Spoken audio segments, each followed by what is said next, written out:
els últims 5-6 anys hem tingut molta entrada d'animals silvestres, sobretot el senglar, però també el cabirol i el conill. Però més que res ara estem ballant pel senglar perquè l'últim any, doncs, en lloc de collir 10.000 quilos vam collir 5.000.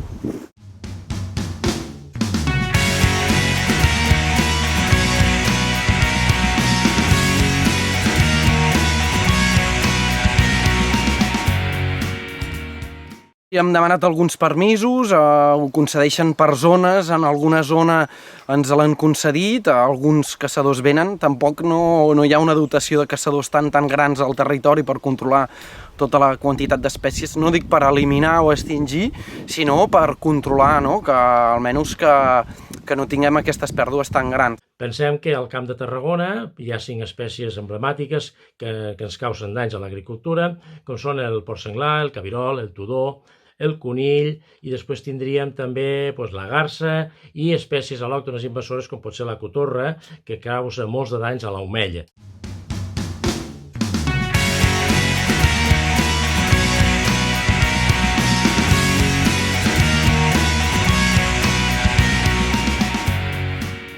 La caça és un element regulador que estabilitza les poblacions de fauna, no?